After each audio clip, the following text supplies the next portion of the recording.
여러분 안녕하십니까?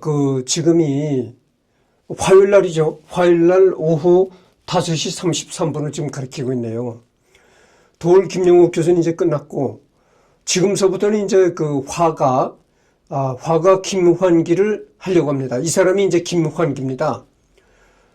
근데 여러분, 담배를 물고 있는 모습이잖아요. 이 사람이 굉장히 아주 골초였던 모양이죠. 애연가였던 모양입니다. 근데 이렇게 검은 안경을 쓰고 있는데, 이 사람이 말이죠. 특징이, 좀 봅시다. 호가 수화입니다. 수화니까 이게 뭐냐면 나무 숫자에다가, 이야기할 화인데, 그러니까 나무와 이야기를 한다 이런 뜻을 가지고 있는 호입니다. 내가 이 한문을, 여러분들 죄송합니다. 내가 이 한문을 참 말이죠. 요즘에 한문이 참 헷갈릴 때가 많아요. 한문을 전혀 안 쓰는 생활을 하다 보니까 내가 한문을 헷갈릴 때가 많아요. 그래서 한번 이게 나무 숫자가 맞는지 찾아보고서는 죄송합니다. 나도 생업에 바쁜 사람이라,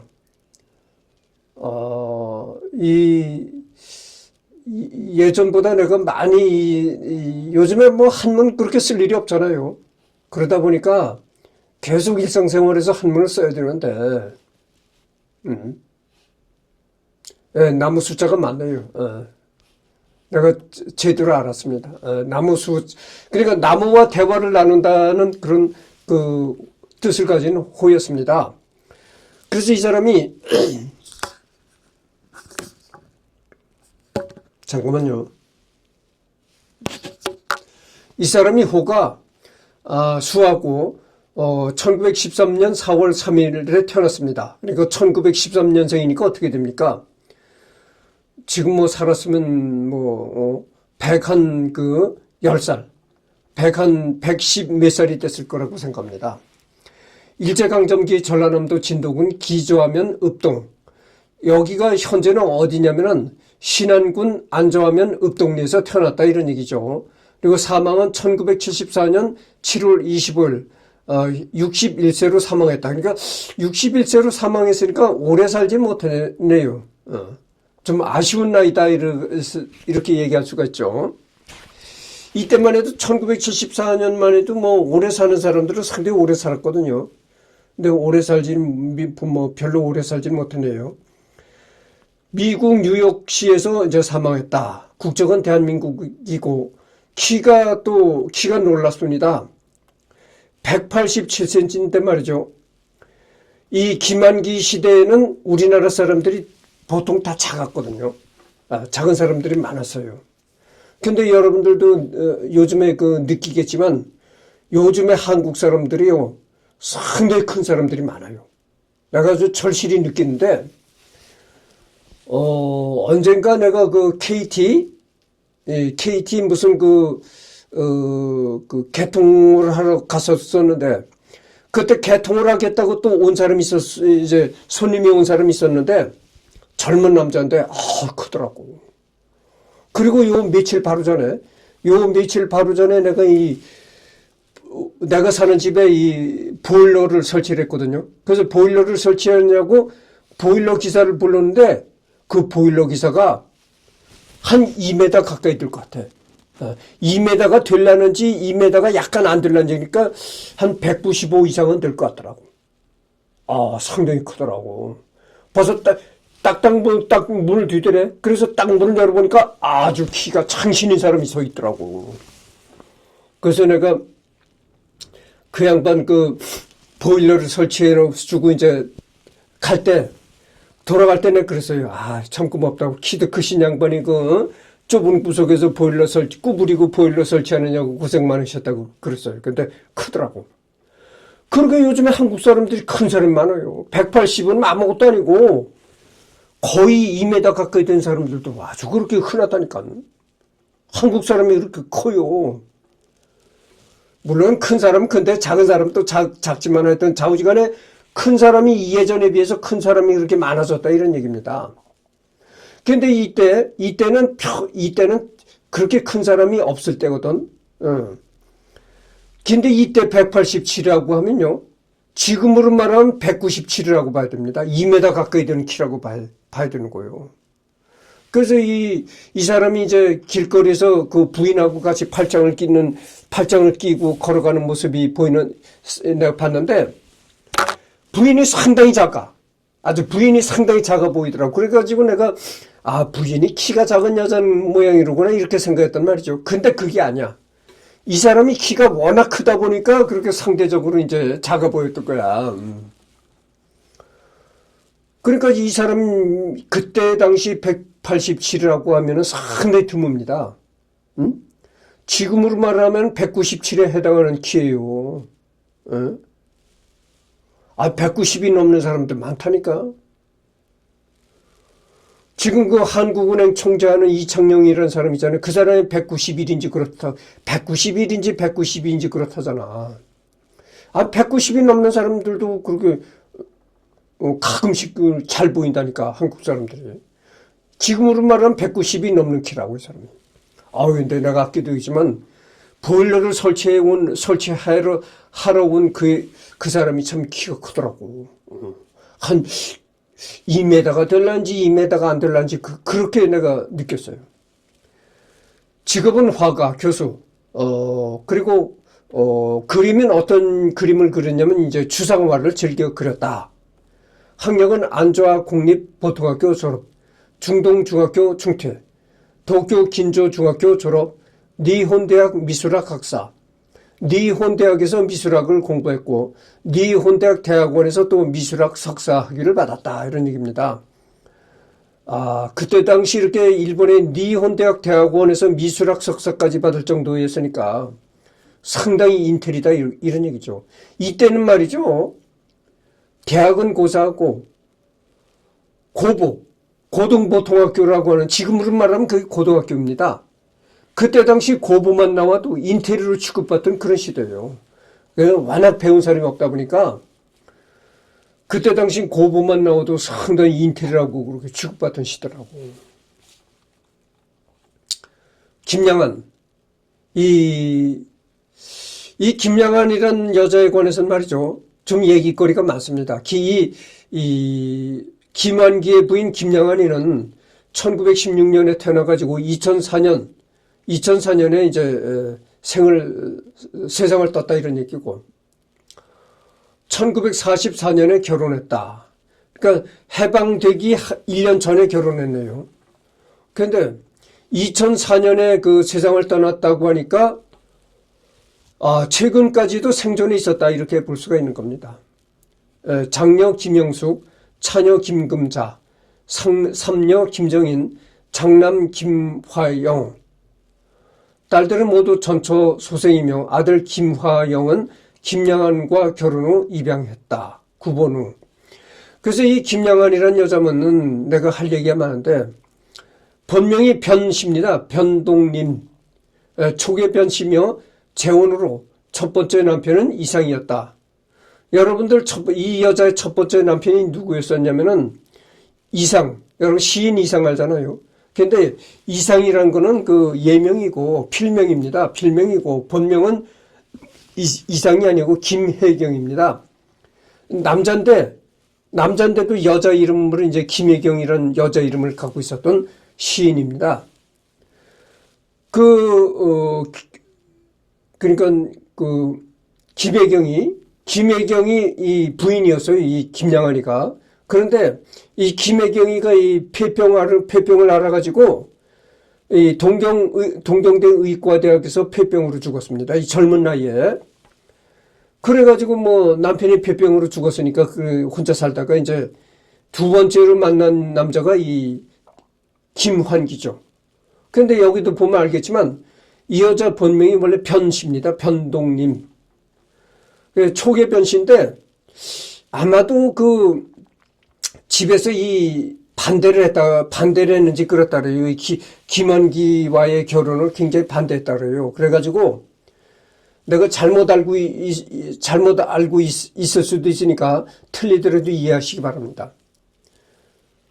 요즘에는 내가 뭐 생업도 바쁘고 그래가지고 머리가 참 그렇습니다. 오늘도 내가 바쁘게 일하다 들어온 사람이에요. 그러니까 뭐 내가 예전에 그 기억했던 것도 많이 잃어버리고 그렇습니다. 그러니까 틀리도록 이해하시기 바랍니다. 하여튼 내 기억에 의존해서 내가 얘기를 하는 겁니다. 그래서 집에서 이 김한기와의 그 결혼을 굉장히 반대했다는 거예요. 근데도 이 여자가 그냥 막무가내로 나는 수와 김한기하고 결혼하겠다고 고집을 부리니까 집에서 뭐라고 하냐면 너 그럼 내가 지금 감기에 걸렸거든요. 그래서 콜록콜록 기침을 하면서 진행을 하더라도 이해하시기 바랍니다. 너 그 김한기하고 결혼을 하려면 호적을 띄버리겠다. 너 이 순간부터 너는 변씨라고 하지 마라. 이랬다는 거예요. 그래가지고 그 김씨로다가 이제 고친 겁니다. 김향안으로 이제 개명을 했다 그래요. 그때 당시 이게 이렇게 이름을 개명하는 건 모르는데 이 성씨까지 이렇게 개명을 할 수 있는지 내가 그건 뭐 하여튼 모르겠는데 그때서부터 이 여자가 김향안이 된 거예요. 원래는 변씨인데 원래는 변씨고 시인 김혜경 이상의 아내였었는데 김혜경이가 이제 그 폐병으로 죽자 이제 두 번째 남자로 결혼한 게 이 김한기 화백이다 그죠. 이 김한기 화백도 상처를 했는지 하여튼 이혼을 한 남자예요. 본처가 있었는데 이혼을 하고 혼자 있다가 이 시인 그 이상의 아내를 이제 맞아들인 거죠. 그래서 내가 이때 그 성북구에 가면은 이 김한기 미술관이 있습니다. 이 김한기 미술관이 있는데 내가 그 한 20년 전에 그러니까 20년 전에 김한기 미술관을 갔다 온 기억이 있습니다. 내가 저 성북구 서울 성북구에 김한기 미술관을 갔다 왔는데 아마도 이 사람이 그 돈을 많이 벌었던 모양이죠. 그러니까 돈을 많이 벌으니까 뭐 그 김한기 미술관은 어떤 뭐 서울시에서 건립한 것도 아니고 자기 개인 사비를 들여서 개인 미술관을 건립한 거거든. 그러니까 자기 개인 미술관까지 건립할 정도였으니까 뭐 돈을 좀 벌어놓은 게 있었나 이렇게 짐작이 가는 거죠. 그러니까 내가 한 20년도 넘었지. 한 30년 전에 거기를 갔다 왔으니까 이 김양한 여사가 살았을 때 내가 거기를 갔다 왔네요. 김양한 여사가 살았을 때 내가 거기를 환기미술관을 갔다 왔다. 이렇게 얘기를 합니다. 근데 여러분들한테 내가 얘기하고 싶은 게 뭐냐면은 이 그림 그린 화가들이 참 아주 그러니까 생활고를 많이 겪습니다. 생활고를 많이 겪는 게 뭐냐면은 여러분들 생각해 보세요. 어디가 나가서 노동일이라도 하면은 참 돈이 들어와서 큰 돈은 못 벌어도 돈은 못 번다 하더라도 생계는 걱정을 하고 살잖아요. 어디가 뭐 막노동이라도 한다고 하면. 근데 화가라는 건 그렇지 않단 말이죠. 아니 눈만 뜨면 화실에서 이렇게 그림을 그리는데 여러분들 생각해 보시오. 이 세상에 돈 많은 사람이 많습니까? 가난한 사람이 많습니까? 돈 많은 사람은 소수에 불과한 거고 대부분이 가난한 사람이건 가난하거나 그렇지 않으면 가난한 수준은 좀 벗어났어도 중산층이다 이거죠. 대개 요즘에 중산층이라고 하면 어떻게 되겠습니까? 월 800만 원에서 1000만 원 정도 받으면 그래도 당당한 중산층이라고 할 수가 있겠죠. 근데 800 이상 벌어봐야 여러분 800 이상 버는 사람이 자기 생활비하고 뭐 어쩌고 하고 나면 엄청난 거액을 들여서 미술 작품을 살 돈이 있나요? 그러니까 이렇게 미술에다가 돈을 투자할 수 있는 사람이라는 건 소수다 이거죠. 삼성에 요즘엔 뭐 삼성도 휘청거린다고 야단인데 예전에 그 삼성의 이건희 회장이 그렇게 그 미술 작품을 많이 수집했잖아요. 예.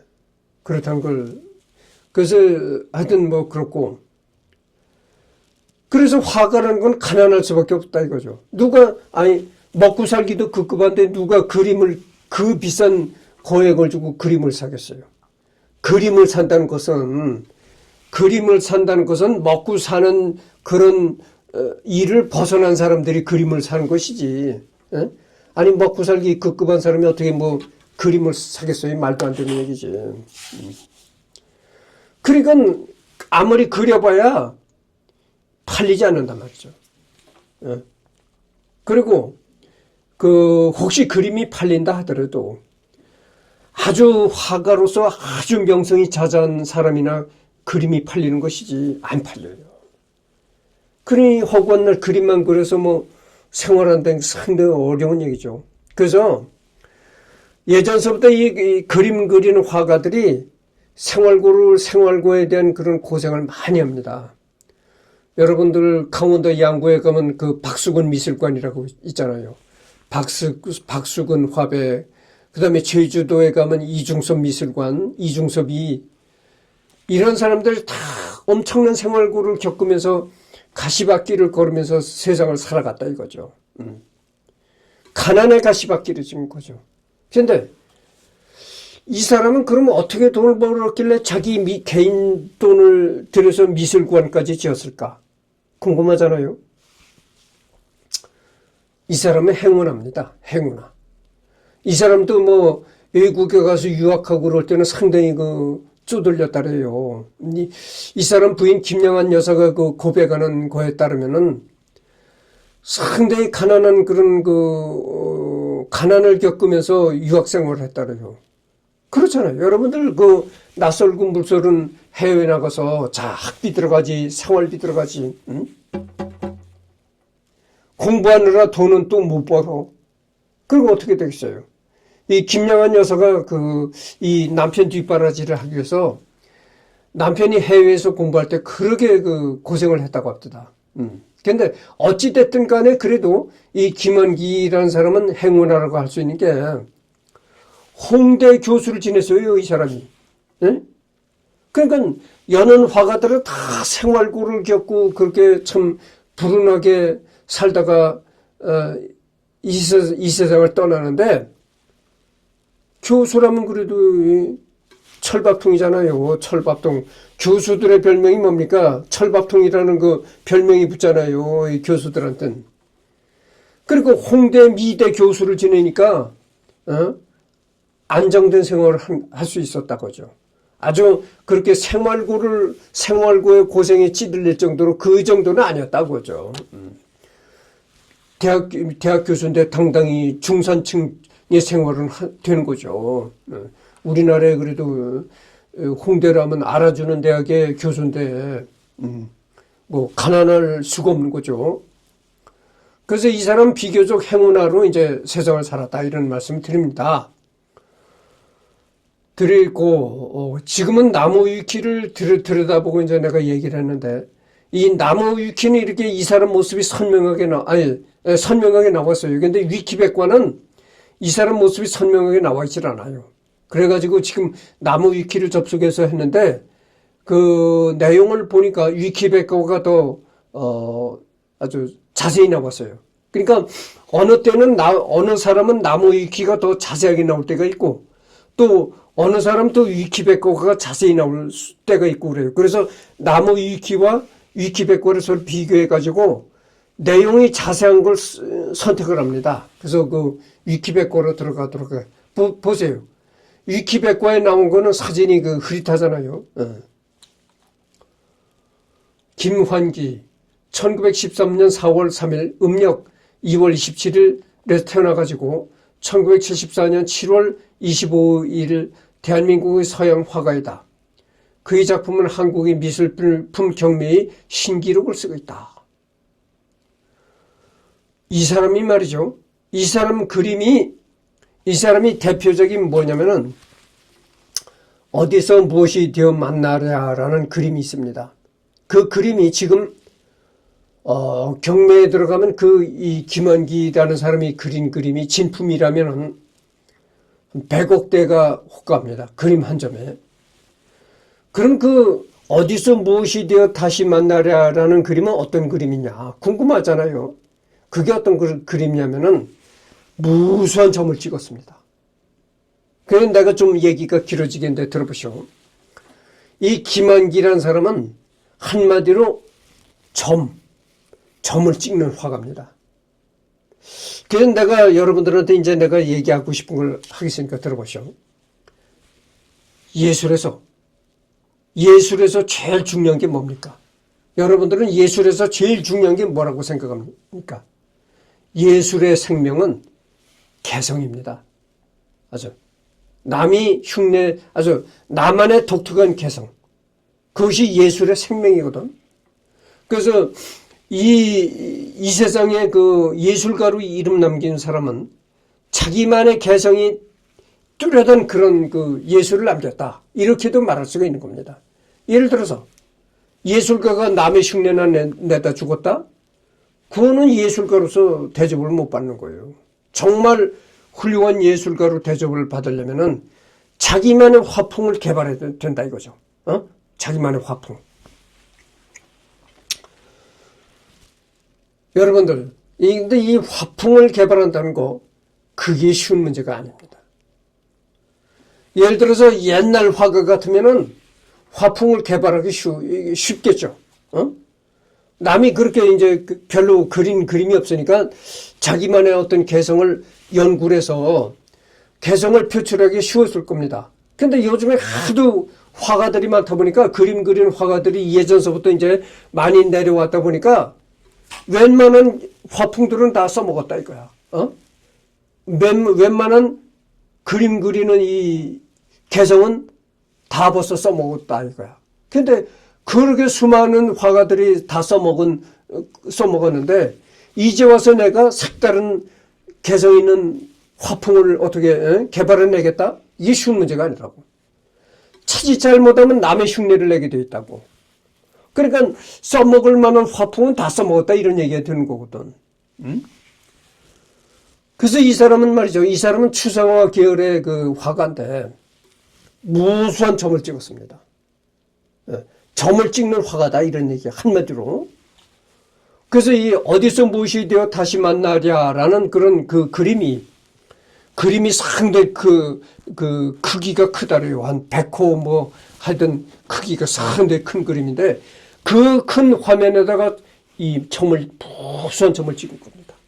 어디서 무엇이 되어 다시 만나랴. 그래서 그 그림을 이렇게 보잖아요.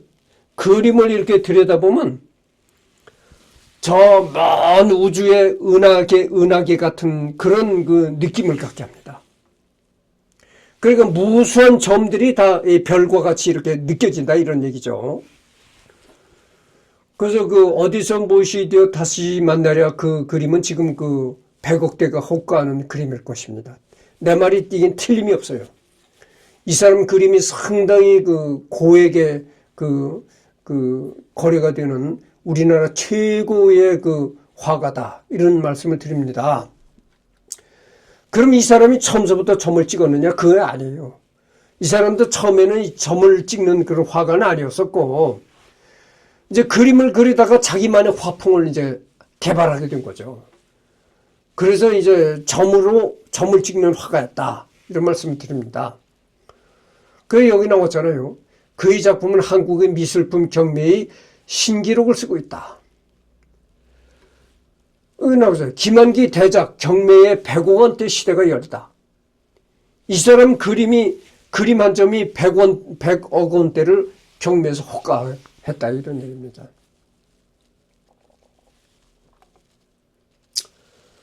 그래서 이제 호는 수화 아까도 얘기를 했죠. 그러니까 이제 지나치겠습니다.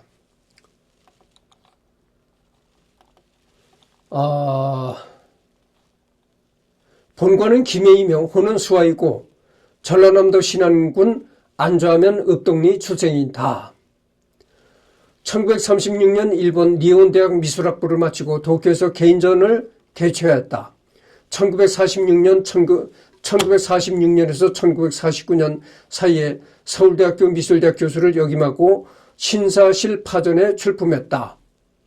서울대학교 미술대학 교수도 이제 지냈었네요. 하여튼 이 사람이 서울대학교 미술대학 교수도 지냈었지만은 홍대 교수도 지냈었습니다. 여기마고 신사실파전에 출품했다. 여러 차례 국전심사위원으로 활약했고 1952년 홍익대 미술학부 교수, 1954년에 예술원 회원이 되었다. 내가 그랬잖아요. 이 사람은 행운하라고. 대부분의 화가들이 생활고를 겪고 그렇게 모진 가난에 고생을 하다가 이 빛을 못 보고 이 세상을 떠나는데 이 사람은 화가지만은 아주 행운하다. 교수로 발탁이 돼가지고 아주 안정된 그런 생활을 했다고 내가 얘기를 했잖아요. 여기 나옵니다. 서울대학교에서도 교수를 지냈었고 홍익대학교에서도 교수를 지냈었다. 1956년 6년 프랑스로 건너가 파리 엠베지트 화랑을 유시하여 1957년 파리 니스 브뤼셀 등에서 계속 개인전을 가졌다. 내가 1957년생입니다. 내가 태어나던 해에 이 사람이 이제 파리, 니스, 브뤼셀 등에서 계속 개인전을 했다. 그런 얘기입니다.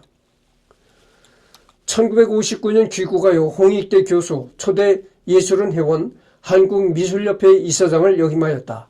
1963년 제7회 상파울로 비엔날레 한국 대표로 참가하게 되어 브라질로 갔고 동국제전의 명예상을 받았으며 그곳 현대미술관에 작품이 소장되었다. 1964년 이후 부인인 수필가 김향안, 본명 변동님과 함께 미국에 체류하며 작품 활동 중 그곳에서 사망했다.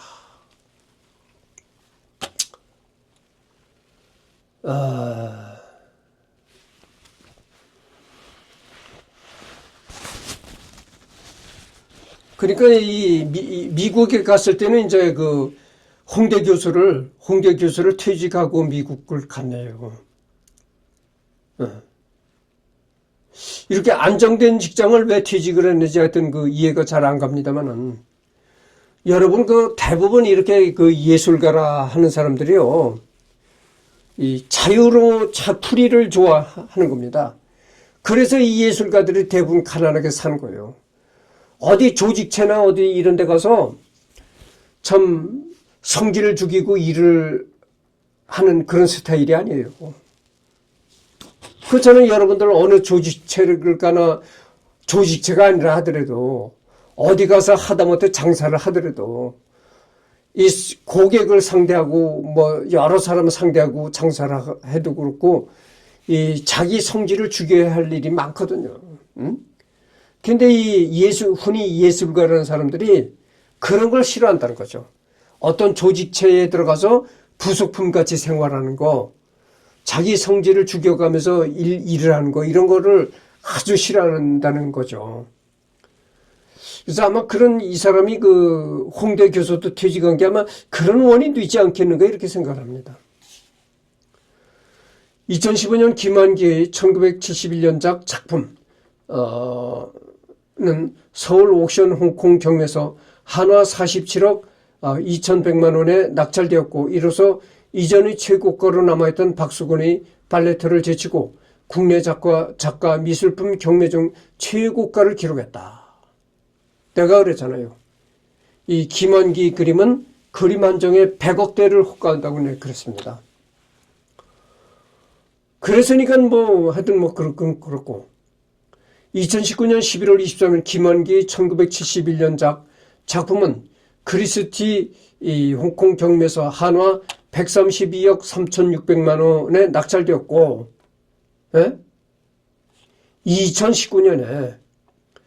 2019년이니까 지금으로부터 한 25년 전입니다.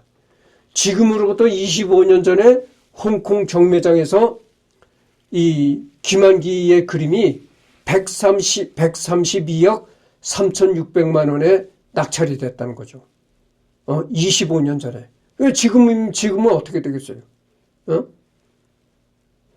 그러니까 지금으로 따지면 한 200억? 그렇게 가야 된다고 생각이 되겠죠. 여러분, 지금 물가가 많이 올라서 돈이 값어치가 있네 없네 말들 하지만 200억이라면 여러분들 그림 한 점에 200억이라면 이건 상당한 겁니다. 한국의 서양 화가로 한국 근현대 미술사를 대표하는 거장으로 서구 모더니즘을 한국화했다는 평가를 받는다. 초창기 추상 미술의 선구자였고 프랑스와 미국에서 활동하며 한국 미술의 국제화를 이끌었다. 김환기는 추상 계열에서 벗어나 구상을 추구하면서도 오히려 조형수단의 자율적인 표현을 추구했다. 또한 사실적인 표현보다는 면선 형태, 색채, 리듬 등으로 대상을 조형적으로 새롭게 표현했다. 그러니까 이렇게 아주 서양에서 활동을 주로 하는 겁니다. 그러니까 우리나라 서울대 교수를 했다, 홍대 교수를 했다 하는 건 잠깐이고, 대부분 이렇게 유럽, 미국 이런 데서 이제 그림 활동을 했다. 그거죠. 그런 계속되는 얘기입니다만은 그때 당시 한국 사람들이 대체로 이 신체가 작았을 때란 말이죠. 생각해 보세요.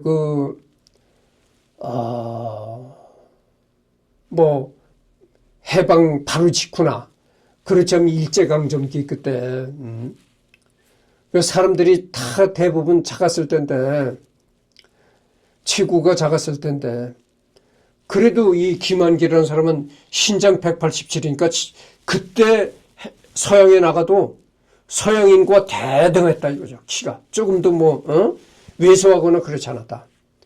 그렇게 늘씬한 키에다가 이 사람이 그 상당한 화가로서 이름을 떨치니까 상당했죠. 그렇다는 걸 말씀드립니다. 그래서 여러분들 이렇게 내가 자꾸 이 키에 관해서 얘기를 하니까 사람이 키를 가지고 뭘 하느냐 이렇게 얘기하는 사람들도 있을 거예요. 흔히 키 작은 사람들이 그런 얘기를 하죠. 나도 키가 큰 사람이 아닙니다만은 굳이 내가 작다고 하지는 않겠어요. 아담하죠. 근데 우리 옛 속담에 이런 말이 있습니다. 내가 속담 박사라고 했잖아요. 이 별명이.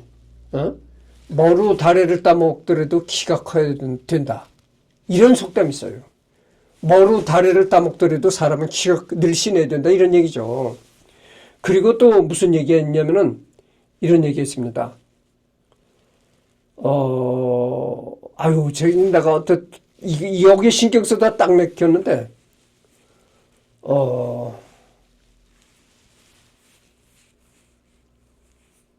좀 생각을 할 테니까 조금 기다려 보셔.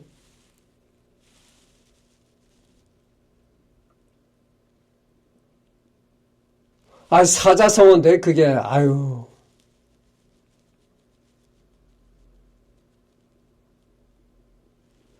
하여튼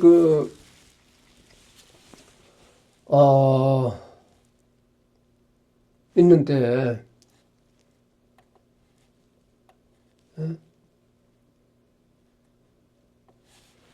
하여튼 그렇습니다. 넘어가도록 하죠. 내가 생각이 떠오르지 않습니다. 오늘도 내가 상당히 바쁘게 일하다 들어오고, 또 여기에 신경 쓰다가 그러니까 탁 맥혔어요. 한국의 서양화가로 한국 근현대 미술사를 대표하는 거장으로 서구 모더니즘을 한국화했다는 평을 받는다. 초창기 추상 미술의 선구자였고 프랑스와 미국에서 활동하며 한국 미술의 국제화를 이끌었다. 김환기는 추상 계열에서 벗어나 구상을 추구하면서도 오히려 조형수단의 자율적인 표현을 추구했다. 또한 사실적인 표현보다는 면선 형태, 색채, 리듬 등으로 대상을 조형적으로 새롭게 표현했다. 여러분들 말이죠. 일제시대 때는 말이죠. 일제시대 때나 구한말 이런 때는 서양 사람들 별로 크질 않았어요. 지금보다는 서양 사람들도 작았다 이거죠. 그러니까 그때 이 김한기가 187이라는 거는 서양 남자들하고도 절대 왜소하거나 그렇지 않은 키다 이거죠. 이런 얘기 하잖아요, 여러분들. 신원서판이라는 얘기가 있습니다. 신원서판. 우선 사람이 체구가 그럴듯하고, 그 다음에 신원서판, 그 다음에 글씨, 이런 거란 얘기죠. 신원서판. 첫째 사람은 몸신자를 쓰는 거죠. 몸신, 말씀원. 그래서 이제 글서 이런 거거든. 그래서 신언서판이라는 거죠. 첫째는 체구다 이거죠. 체구가 번듯해야 딱 눈에 보이는 건 최고니까 예전에 내가 농촌 출신이잖아요. 이 농민들이 일을 하면서 무슨 얘기를 한 줄 아십니까? 아니, 새로 부임해온 그 면장을 보니까, 아니, 그 시골 노인들이야 대부분 면장이 최고로 알지. 그러니까 음물한 개구리식으로다가 그 말의 면장을 최고 벼슬로 볼 수밖에 없는 거지. 그러니까, 아유, 새로 면장이라는 사람이 새로 부임해 왔는데, 보니까 아주 키가 크고, 아주, 참, 틀이 좋더라. 틀이 좋다는 거야. 그게 바로 신이라는 거야. 몸이 진짜. 틀이 좋더라. 그 사람이 한 자리 해먹게 진짜, 면장 아니라 군수라도 한 자리 해먹게 생겼더구만. 이렇게 얘기를 한 거예요. 틀이 좋더라, 이거야, 틀. 그래서, 아무리 속에는 뭐 박사학위 몇 개씩 붙였다 하더라도 사람이 너무 이렇게 신체적으로 왜소하다 보면은 별로 보기 안 좋다고 하지. 근데 아무리 배운 게 없어도 아무리 무식쟁이라도 딱 키가 크고 딱 벌어지고 하면은 딱 눈에 보이는 게 신체니까. 그래서 신언서판이다. 그러니까 이 수와 김환기는 신에서도 전혀 꿀릴 게 없었다고 합니다. 내가 아까 얘기를 했잖아요. 지금으로 말하면 이게 197에 해당하는 키라고 내가 얘기했잖아요. 그때 서양 사람들도 이렇게 크질 않았어요. 예? 서양 사람들 보통 175 이랬다니까, 그때. 그랬을 때 187인데, 그런데 그 동양의 한국, 코리아도 그때 잘 모를 때야. 그런데 가서 코리아라고 하면서 화가 활동을 했으니까, 한국의 위상을 높였다. 좀 민간 외교를 한 사람이다. 이렇게 말할 수가 있는 겁니다. 작품 활동. 전후 14회 개인전을 국내외에서 가졌고 1970년 한국일보사 주최 한국미술대상전에서 대상을 받았다.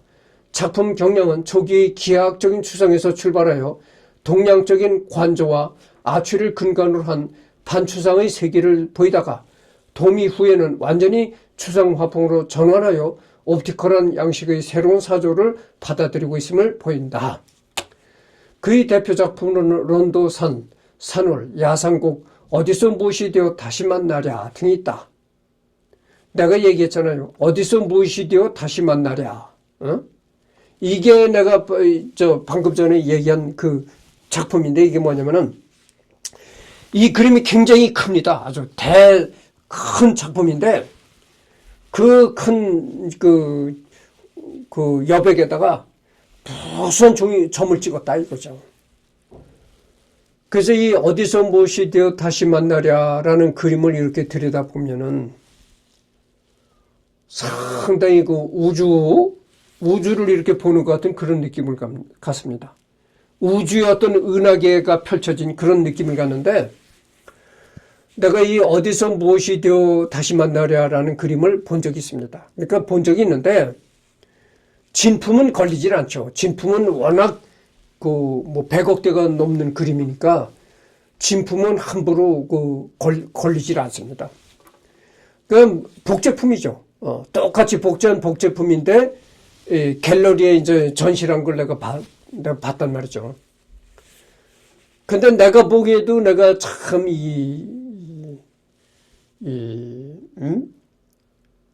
훌륭한 작품이라고 내가 느꼈습니다. 어떤 우주를 바라보는 것 같은 그런 느낌을 갖었어요. 그리고 그의 작품 중 론도는 대한민국의 등록문화재 제535로 등록되기도 하였다. 여러분들 내가 이렇게 미술 얘기를 하니까 북한의 만수대 창작사를 또 얘기를 안 할 수가 없습니다. 부산이 아니라 북한의 만수대 창작사라고 있어요. 그 만수대 창작사에 속해 있는 그 미술가들이 그림을 그린 걸 보면은 뭐 사진을 보는 것 같아. 아주 그렇게 진짜 풍경과 똑같이 그렇게 그림을 아주 그렸다 이거죠. 그렇게 아주 세밀화죠, 세밀화. 사진 같은 그림이다, 그죠? 근데 그런 게, 이렇게 눈으로 보면 딱 눈에는 들어온다, 그죠? 아주 아름답게는 보인다. 근데 그런 그림이 말이죠. 그런 세밀화, 그런 그림이 크게 예술적인 그런 평가는 못 받습니다. 그래서 그런 그런 그림들은 대부분 저가로 평가받아요. 그 세밀화, 아주 진짜같이 그린 그림, 이런 그림들이 그냥 수고비조로 아무리 그 훌륭한 그림이라 하더라도 아주 큰 그림이라 하면은 그 김정은이가 그 김정은이 집무실인가 거기에도 걸린 그림 보면은 그림이 상당히 큽니다.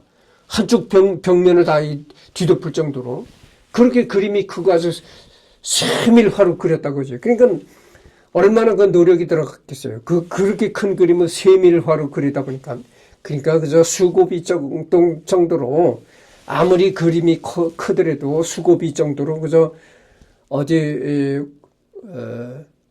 공장떼기 본 거 200만 원이나 300만 원 주면 그저 수고비로 걸려도 된다. 그 정도뿐이 안 되는 거예요. 그러나 이런 추상화 계열의 그림들은 그런 그림들이 아주 명작이라고 손꼽히게 되면은 100억대가 넘어가고 뭐 그런다 이거죠. 응? 그렇다는 얘기입니다. 그래서 이 김환기 첫 번째 시간을 했습니다. 그래서 지금이 42분을 경과했습니다. 그래서 김환기 첫 번째 시간을 했는데 두 번째 시간은 다음에 하도록 하겠습니다.